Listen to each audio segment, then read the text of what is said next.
L'échange que vous allez entendre est un entretien épistémique. Il s'agit d'une conversation asymétrique dans laquelle on s'intéresse à notre interlocuteur en lui posant des questions. Au travers de celle-ci, nous cherchons à comprendre les raisons qui motivent son avis. L'objectif principal de cette forme de conversation est de passer un moment agréable et mutuellement enrichissant. Eh ben Mona, je te souhaite une bonne discussion de 15 minutes avec John. On se retrouve peut-être pour des questions à emporter qui n'apportent pas de réponse. À tout à l'heure. D'accord. Merci. Et salut Mona. Salut. Ça fait quelque temps qu'on n'avait pas discuté, je crois. Ouais, c'est vrai, parce que ces dernières semaines, j'étais pas trop venue le dimanche. J'avais des trucs à faire. Et puis, je crois je suis passée la semaine dernière, mais le sujet m'avait pas intéressé, donc je suis pas restée. Je crois que T'as c'est bien la raison. semaine. T'as bien raison. Il faut privilégier la vraie vie. Oui. Du coup, et là, J'essaye de faire des randonnées des fois. c'est bien. Je pense que ta santé s'en portera toujours mieux que que ce que TikTok t'apportera.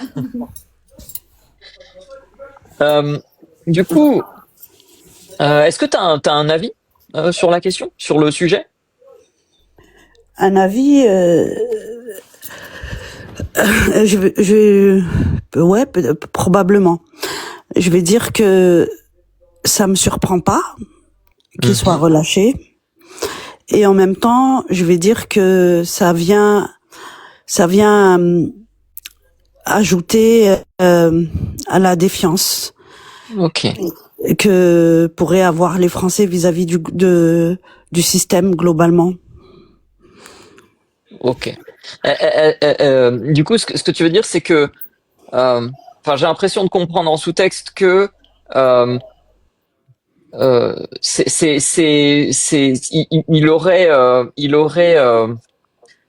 il aurait bénéficié d'un privilège par sa libération, et Bien c'est pour sûr. c'est pour ça que ça te surprend pas, mais et que du coup en même temps tu penses que ça ajoute à la défiance des gens, c'est ça? Oui, il a évidemment bénéficié d'un privilège parce que on sait bien qu'il y en a qui font de la prison pour moins de ce qu'il a fait. Ce qu'il a fait, c'était quand même très grave et il est pas puni. Donc le fait qu'il soit pas puni,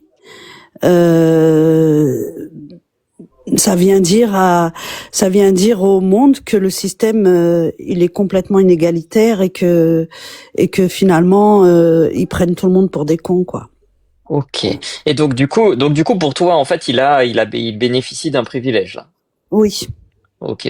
Sur une échelle de 0 à 100, à quel point t'es certaine qu'il a bénéficié d'un privilège? 100 étant chez la certitude absolue qu'il a bénéficié d'un privilège, 0 étant j'ai toutes les raisons de douter qu'il a effectivement bénéficié d'un privilège. Je vais dire au moins 80. Ok. Et c'est quoi la principale raison qui t'amène à te dire que voilà, il a bénéficié d'un privilège à 81%? Ben, il a une condamnation et l'effectue pas sa condamnation, c'est un privilège. D'accord, c'est le fait que sa condamnation soit pas effectuée que tu te dis ça peut être qu'un privilège, c'est ça? Ben, que ça pourrait être d'autres. Les gens normalement condamnés font leur temps. Et il y en a qu'on a vu faire même plus que leur temps. Je vais parler par exemple de Georges Ibrahim Abdallah qui a fait quand même 41 ans de prison. Comparé à Sarkozy qui fait quelque chose de la même ampleur, c'est-à-dire sur le plan international et politique internationale, il est pas puni. Ok. Et, est-ce qu'il y a quelque chose que tu pourrais apprendre ou découvrir ou comprendre qui t'amènerait à être convaincu à plus de 80%? Non, je sais que évidemment il fait appel. Évidemment, il va y avoir des bons avocats qui vont décortiquer le dossier en long et en large, qui peut-être peut-être qu'ils vont trouver, s'il fait appel au niveau de la cassation, peut-être qu'ils vont trouver un vice de forme. Après, je vais me poser la question, est-ce que le vice de forme, il n'aurait pas été fait exprès? Donc moi, franchement, je pense qu'il y a un privilège là, derrière tout ça. Et que le système est vraiment pourri en plus. Est-ce qu'il y aurait quelque chose qui serait susceptible de te faire descendre un petit peu en dessous de 80%?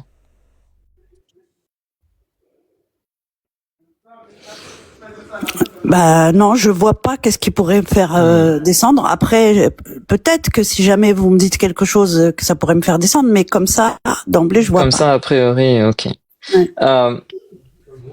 Imaginons que demain, alors l'exercice va être difficile, hein, mais voilà, c'est un petit peu le jeu. Parfois, on se prête à ces jeux-là. Imaginons que ton toi, j'aime bien faire cette expérience. Ton toi du futur, d'il y a dans 2 mois par exemple, vienne te voir et que tu te rendes compte en discutant avec ton toi du futur que en fait il n'a pas du tout bénéficié d'un privilège. D'après toi, ce serait quoi la deuxième meilleure explication pour expliquer qu'il ait été libéré? Est-ce que tu vois ton toi du futur donnerait? Je ne crois pas, j'arrive pas à projeter ça parce que en fait tel qu'on connaît cette affaire, bah, s'il y a des nouveaux éléments, peut-être que je suis pas au courant. Il y a uniquement ça. Ok, donc donc si je comprends bien, ce serait que il y a un élément que tu connais pas et qui te serait apporté et qui te dirait d'accord, voilà. Ouais, mais bon, pour moi, ça serait, c'est peu probable parce que déjà la première fois, j'ai été complètement en dissonance quand j'ai compris que il avait menti par rapport à Kadhafi et que voilà, donc je crois pas que je vais vivre une dissonance dans l'autre sens, quoi. Ok.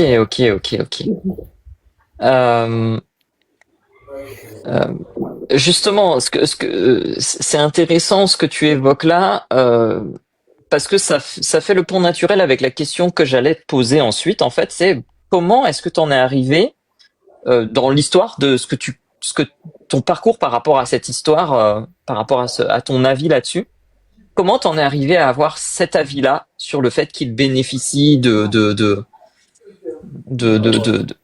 on va dire de privilèges, etc.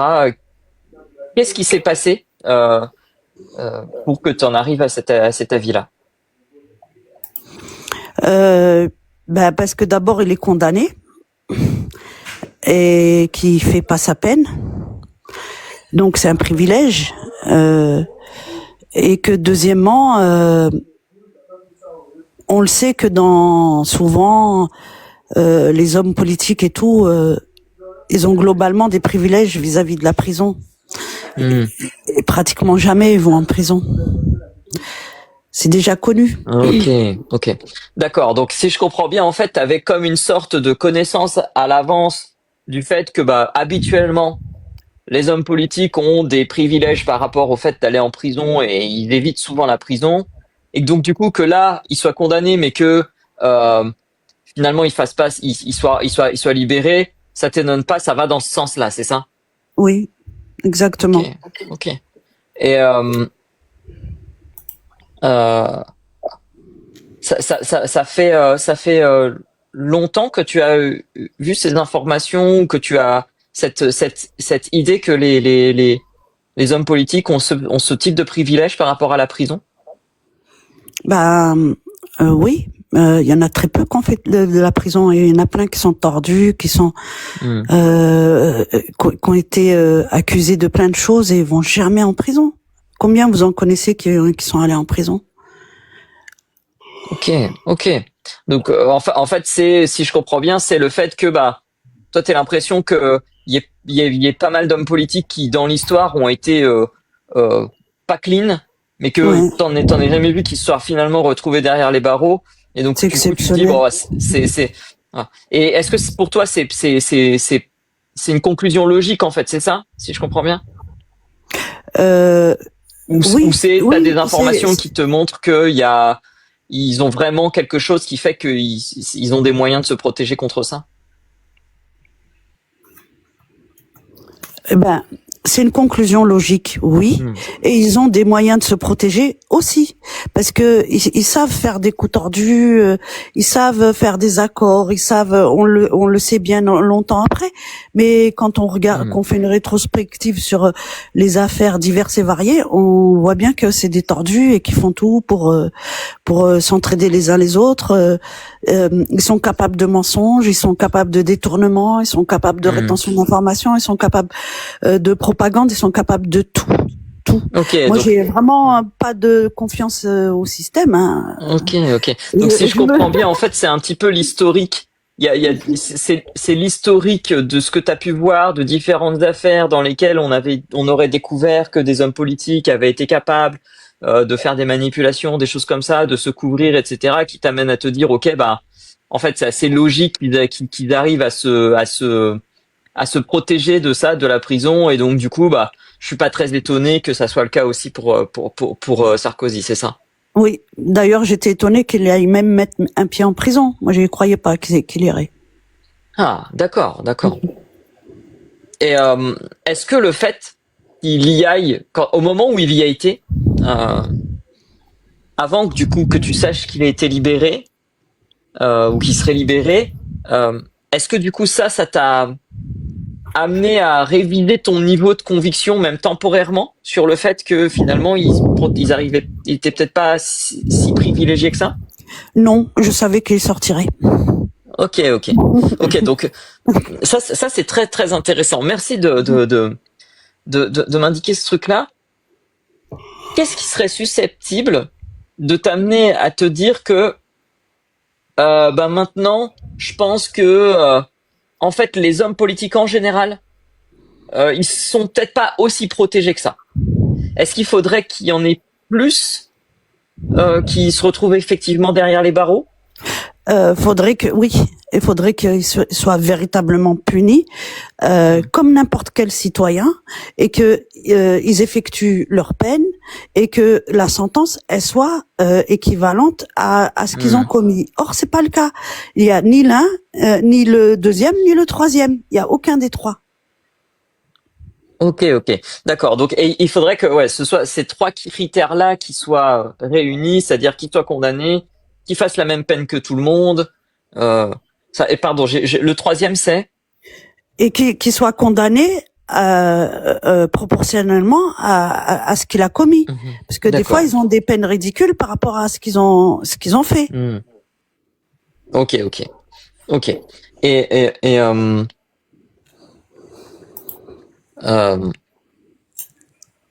est-ce que tu penses que c'est le cas partout dans le monde ou c'est une spécificité de la France?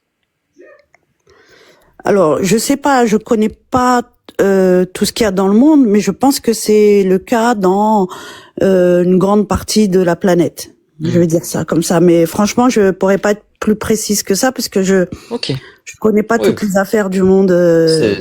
C'est normal aussi. J'avoue que ma question était un peu large et si on me l'a posée à moi-même, je dirais la même chose. Mais donc du coup, tu penses que c'est un peu quelque chose d'assez normalisé et ça te surprend pas quand t'apprends que ça te surprendrait pas que le même genre de choses se passe pour d'autres hommes politiques dans d'autres pays, quoi. Oui, ça m'étonnerait pas. Est-ce que ça veut dire du coup que tu serais étonné de découvrir un pays où ça soit l'inverse? Non, peut-être qu'il y a des pays où ça serait comme ça, mais il y en a très peu. Mais alors pour le coup, moi je vais dire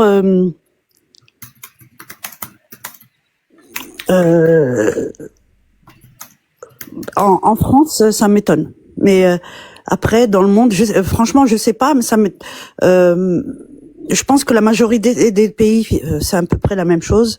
Mais je sais pas quel pays pourrait faire quelque chose qui nous étonnerait comme ça. J'arrive pas à imaginer. Ok. Et d'après toi, pourquoi c'est quelque chose qui est un petit peu comme ça généralisé dans plein de pays. Parce que le système est pourri. Ok. Ok. Et Du coup, que et que ce système, est-ce que tu veux dire que du coup, ce système, il est pourri à l'échelle mondiale et que donc du coup, c'est un peu oui, partout oui, pareil? oui. Oui, Hmm. le système est pourri à l'échelle mondiale. Moi, j'ai quasiment pas cru à la démocratie. Mhm. Aussi loin que je me souviens, je ne crois pas à la démocratie. J'ai l'impression que le pouvoir a changé juste de main. Et encore, et que ceux qui sont derrière, qui tirent les ficelles, nous mettent en place que des marionnettes. Voilà, je ne crois pas à la démocratie. Voilà. Donc moi après c'est particulier parce que déjà je pars avec une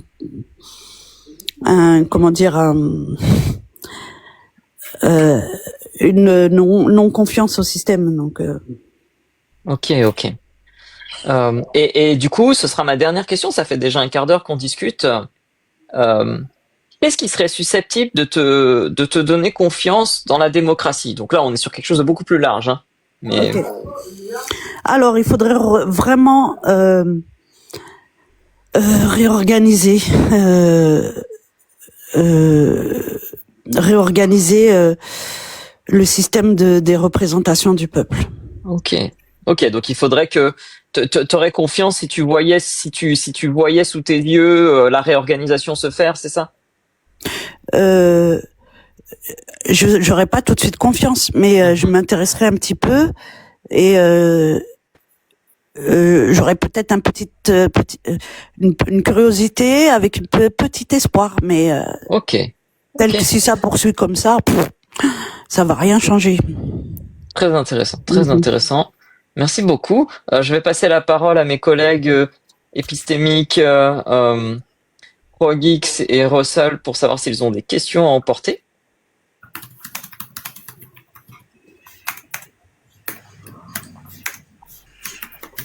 Vas-y, Provix.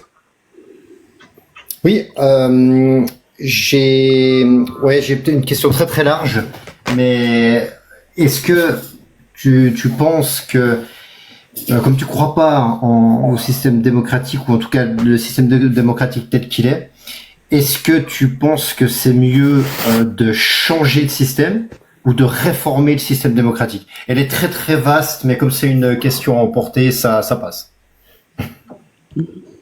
Ok. Alors moi, j'ai une question pour toi, Mona. Est-ce que tu connais le taux de libération des détenus non politiques, hein, comme M. Sarkozy ou enfin de la classe dominante? Est-ce que tu connais le taux de libération des détenus n'appartenant pas à la classe dominante qui ont fait la même demande que M. Sarkozy? Et à combien de pourcentage cela te ferait baisser ton niveau de certitude? Bah surtout, je connais pas quelqu'un qui a fait quelque chose d'aussi grave que lui. Donc pour comparer, ça va être difficile. Alors, je vais pour des gens qui ont été condamnés pour un délit et non pas un crime, des gens qui ont été condamnés pour un délit et qui ont fait des demandes de libération anticipée dans le cadre d'un appel, s'il y avait plus de 50% des gens inconnus qui ont fait cette demande et qui ont eu le même résultat que M. Sarkozy, est-ce que ça te ferait changer ton niveau de certitude? Non, parce que ce que a fait Sarkozy a eu des répercussions sur le plan international et il y a des situations qui sont horribles aujourd'hui grâce à lui. Donc non, il y a personne pour moi qui a fait quelque chose d'aussi grave que lui. Alors du coup, je vais reposer une dernière question. Est-ce que tu connais le jugement et le motif de son incarcération?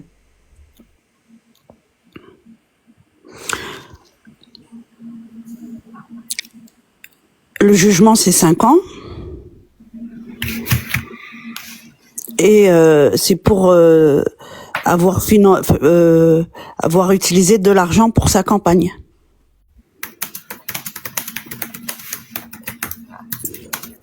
Et donc, ça, il a été jugé pour ça, il n'a pas été jugé pour des répercussions internationales. Ouais, mais tout le monde connaît l'histoire, donc Ok, tout le monde merci. sait ce qui s'est passé derrière et on peut pas l'ignorer.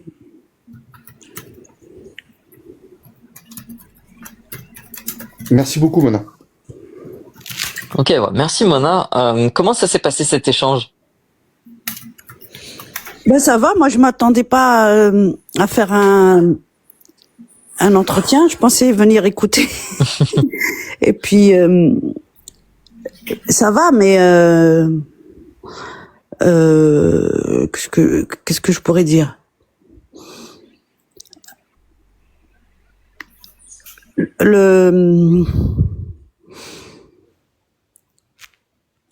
La question, oui, la question, elle est un peu bizarre. Peut-être il aurait fallu, je sais pas, non. La j'ai question qu'on pas à a dire. de notre sujet?